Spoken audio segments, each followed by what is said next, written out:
Recently I finished an article on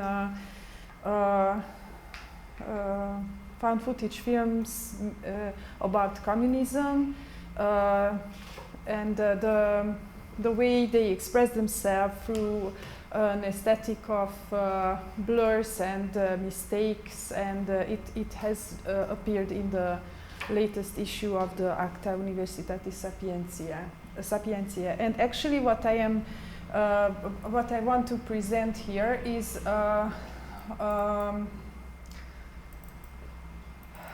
came up with this article that I have just finished, because I realized that this cinema of sensation, of haptic visuality that these films display or work with are really closely related to questions of editing, and it's just an idea that I want to present, and it's not a finished work that I am presenting now. So I will read it because maybe it's faster that way. The fall of the Iron Curtain has been interpreted as a media event in itself, a highly staged spectacle, effectively dissected in the videograms of a revolution, an event which paradoxically is part of a vivid communicative memory in the sense Jan Assmann uses the term. One of the characteristics of films dealing with the socialist past is that they initiate the spectator into a memory work that is different from artworks dealing with post-memory, like the topic of the Second World War. Images of communism are either propaganda-inflected, such as educational documentaries, newsreels, television broadcasts, or restricted to a very personal point of view, like amateur video. In spite of a multitude of visual documents made before 1989, there is a lack of images depicting the actual socialist reality. Although there are images to see, they do not really relate to the lived experiences that people remember. Thus, the existing archival materials are considered unreliable witnesses of their times, which stimulate contemporary filmmakers to perform a kind of skeptical distancing from the visibility these images of past afford. As these films suspend the representational conventions, like the indexicality of film, a figurative reshaping occurs, which Paul Arthur defines as metaphoric fabrications of reality. Although editing and sound image juxtaposition are traditionally considered to be the main interpretative tools in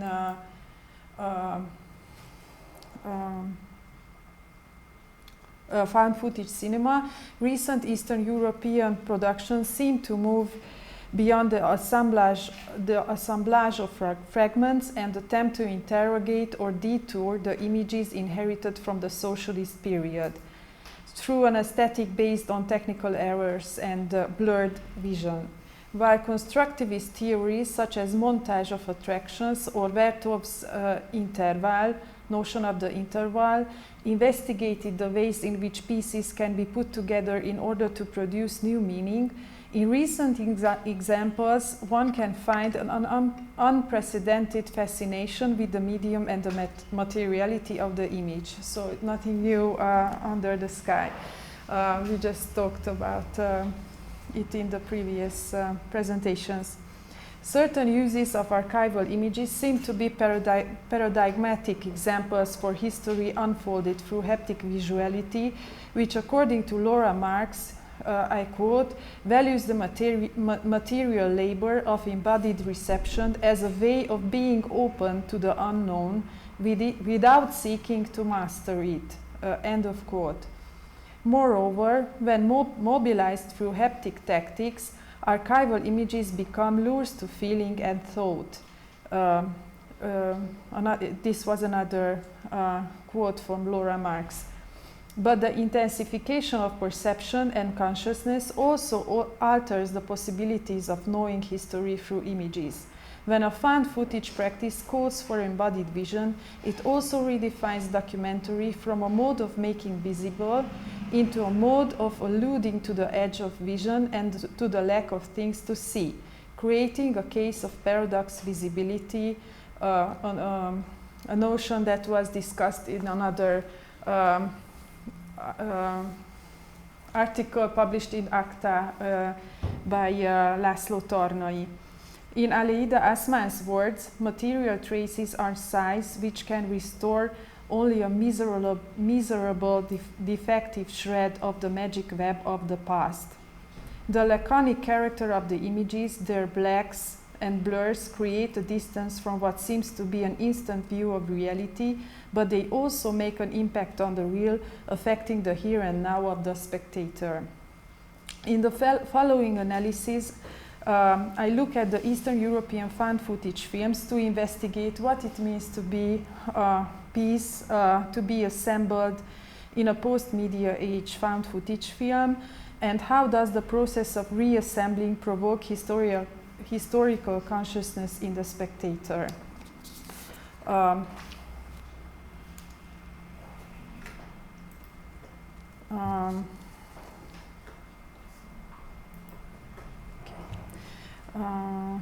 The processes of detecting and digging up materials affect the value of images and also the creative practice and the aesthetics of the artistic product.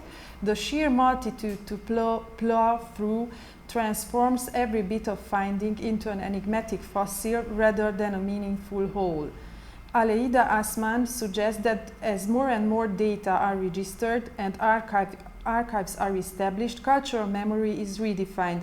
It becomes less reliant on text.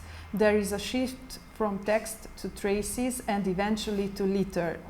Filmmakers reworking the archival documents of the Eastern European past are in an idiosyncratic position as they have to excavate state archives which are not fully catalogued nor digitized. Moreover, their collection is fully influenced by past ideologies or by a rough cast-off of materials devaluated as the debris of the past regime. Working in a closed, chaotic archive makes the smallest finding a treasure. No wonder the image of the archive resurfaces in so many Eastern European found footage films. On the other hand, during the excavation process, the filmmaker encounters different types of images, low-quality transfers or research copies that are in the end transferred digitally into a pristine quality copies to be used in the film, which renders the entangling of the material aspect of filmmaking an even more complicated puzzle. Creating connections with the dilated, the expanded multitude of images, or locating the most meaningful microfossil had turned found footage filmmaking into an archaeology or a research-based artistic practice bordering on scientific ambition. These films are not merely a product of an archival research, they are at the same time excavations into the way images work, gain depth, and produce a kind of historical real. The aforementioned hands-on approach to archival images or hands-on approach to research influences the media aesthetics of the final artwork also in at least two ways. This is the first type, manufacturing meaning within the multitude of images in the archive. One of the most prevalent topics in the interviews on the pre-production processes of reassemblage films is the amount of work that a filmmaker or its team dedicates to the selection of the visual material to be included in the film. The activity of mining the depths of the archive, which can be a physical pleasure or an exhausting experience, puts the findings into an intermediary state of becoming, waiting to gain sufficient weight to enter the film. Some of Maciej Dryga's films State of Weightlessness, Voices of Hope, One Day in People's Poland, or Violated Letters, were made based on extensive research work with a duration of 3 to 5 years, based on the haptic encounter with the matters of the archives, with handwritten letters, film reels, or sound tapes, as the director is famous for refusing to work with protection gloves. I will read only the last two sentences from this quote. I believe that if you want to find out the truth, that you need to, then you need to pay the price, even it's a physical price, crying and coughing. He's allergic to dust, and touching the truth, wearing a pair of white gloves just doesn't agree with my emotions. End of quote. So even though these films do not really foreground the haptic visuality, a characteristic to so many films from made about the communist years in Eastern Europe, the physical contact during their elaboration had shaped significantly the historical awareness and the empathy of the filmmaker. And I have a short clip to show, which I hope it will demonstrate what I have just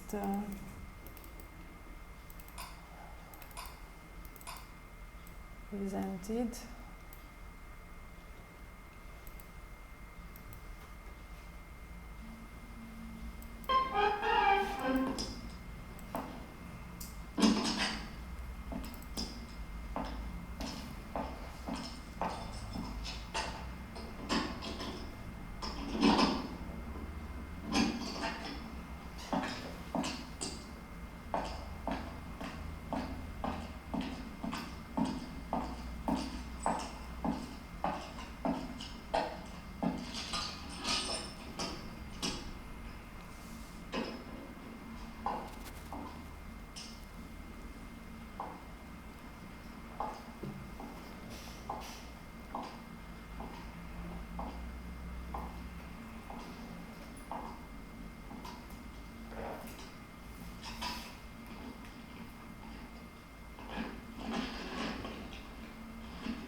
Niestety, akta sprawy zostały zniszczone w 1985 roku.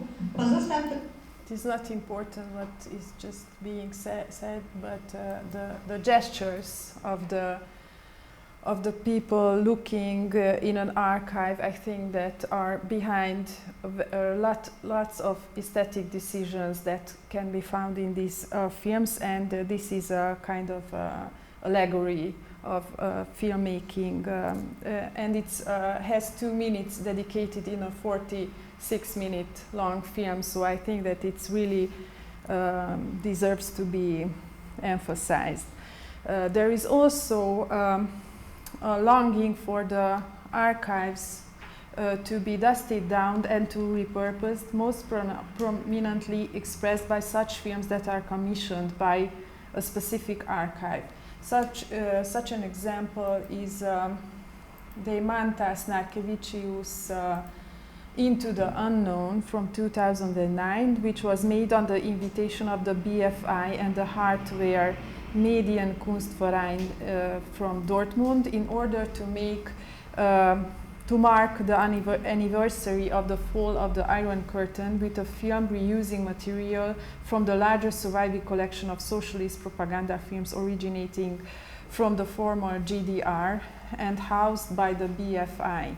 As the title of the film suggests, the images originally designed to be reassuring and attractive at the same time are thrust into the unknown. Thus, images made to advertise the assembling line of a radio factory, the design of a socialist home. I have images, still images from the film. Or the operational health system is reframed through the soundtrack as uncanny and frail. Just as church bells at the end of the film, shown in the process of being tuned and waiting to resonate, the film makes the spectator feel for the images being in an intermediary state, having lost their initial purpose and longing for new connections with the world. Bringing new images to the surface through a haptic filmmaking practice does not necessarily lead to a materialist aesthetics, as there is a strong ambition to express new findings within the realm of the visible and through it. In some cases, the process of archaeological exploration is often translated in a cinematic guest in the optical image, and as a result, the image is released from the grasp of an archive, from the material object into a tool for making history visible. The physical experience of watching and rewatching raw images for months and of locating the meaningful fossil exerts an impact on the cinematic reshaping of the materials, like on the length of the shots or on editing. I have to skip some of the text, but I try to arrive at my conclusion.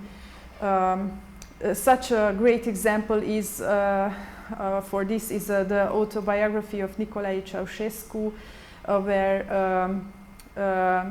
which was made during a process of viewing a total of 260 hours of pre-selected footage. And they decided to slow down the rhythm of the film, starting from materials related to the 1980s, when a period of deprivation started. So the final takes of the film are sustained with the intention of creating a sense of endless burden on the spectator. The seemingly unedited parts, like the sequence about the Ceausescu couple visiting the shops, have a non-cinematic character, which is and it's really based on digital post-production and the preference for seriality. And in this film, the editing emphasizes repetition. The spectator gets a sense of quantity of the materials, or recognizes the database aesthetic of a digital storage system. The autobiography of Nicolae Ceausescu is a great example of cumulative editing. Most memorable are the images that are heavily choreographed and are presented serially, like the scene which presents the birthday flowers received by the dictator throughout the years. There is another good example, Marta Popidova's Yugoslavia, or How Ideology Moved Our Collective Body, which is a real feast in terms of cumulative editing. But I think that I cannot go into this film because I don't really have the time. But what is important to mention that Yugoslavia, or the autobiography of Nicolae Ceausescu, or the videograms of a revolution are films that were possible because of an excessive representability of history that is made available through digital archiving and digital practices nowadays. So the manufactural research-based filmmaking shapes the aesthetic of these films, leaving its mark on the figurative dimension, but mostly on the editing of the film. The materialist aspects of filmmaking are enfolded in terms of music and rhythm, and not necessarily touch. So the touch of the filmmaker is translated into a kind of musical quality of obtained through the editing, the rhythm of a film. And the second case that I wanted to present is digging up the radioactive fossil, which is the radioactive fossil is a term which Laura Marks borrows from Deleuze, as some of these films are not made based on an abundance of archival materials, but they depart from the lack of the images they have on a certain topic or a certain event. So they have to look for fragments to build an effective representation of a historical period. Such a film which presents a fragment of only 7 seconds is Maciej Dryga's Hear My Cry from 1991, a Polish film which deals with Richard Siwiecz self-immolation as a protest on September the 8th, 1968 during a televised harvest festival at the Warsaw Stadium. The story was very well hidden by officials and erased from the archives, although the spectacle of the harvest was a highly mediatized event. In spite of all, a small fragment of the TV recording survived, and the filmmaker found it in the Polish archives as an object not listed in the official catalogs. The film makes dramaturgic use of the finding of the footage, as it withholds it until the final part of the film, embedding it into the narrative presentation of the main character and the act of immolation through a series of talking head-style interviews made with family members and witnesses, and also within the story of the filmmaker's guest for visual documentation. We just seen the clip from the film. Creating a certain kind of suspense, Drygas introduces the footage gradually as short inserts that break the series of the interviews. Through ingenious reframing and slow motion, the emphasis shifts from the gestures of the dancers and the audience reacting to the human body in flames. Then in the finale, Siwiecz's figure gets to be centrally framed and enlarged 4 times until a freezed close-up of a shouting man in flames remains. Prepared by the narrative context and manipulated through medial interventions, the 7 seconds long fragment becomes a historical document. Firstly, through the recourse to repetition, delay, and slowness, the viewers are given a new chance to grasp the view and to get into a state of extended contemplation. As Laura Mulvey suggests, extracting the image from a narrative surrounding gives the spectator the illusion of possession. As Drygas' films artificially creates the sense of proximity to the image, if not to the burning, protesting man himself, the self-immolation becomes an image event and the spectator becomes another kind of participant. This process of repeating and reframing the image in order to intensify the encounter with the index might be called as kind of syncopated editing, an editing that disturbs the regular flow of images in order to stress the accents, to put out accents. The dissection of the footage into freeze frames continues with the enlargement until a grainy, highly textured, abstract image remains. I just said that, I guess. While the director makes archaeological exploration in the depths of the image, sharpness and visibility disappears, and the physical holder of the image as a haptic, almost tangible object appears, as if shielding it from further explorations. The indexical image presents a human body that is no longer identifiable, as if trapped in the televisual medium of the image. No wonder the fragment about the burning man has been compared to Malcolm Brown's shocking photograph about the self-immolating Saigon monk in 1963 and its inclusion in Ingmar Bergman's persona as being an exploration about the limits of representation. The unheard, forgotten cries of the burning man penetrate the image of the film. As we get closer and closer to Richard Chivier's face, the visual blur distorts the image as a visual equivalent of the unarticulated cry of a man protesting at the border of life and death. So, cumulative editing and magnification of the fossil through syncopated editing are the flip sides of the same coin. They are processes dedicated to render history visible, either by mobilizing an army of images or by enlarging the smallest fragment, even at the cost of exposing their material as being fragile and limited. Thank you.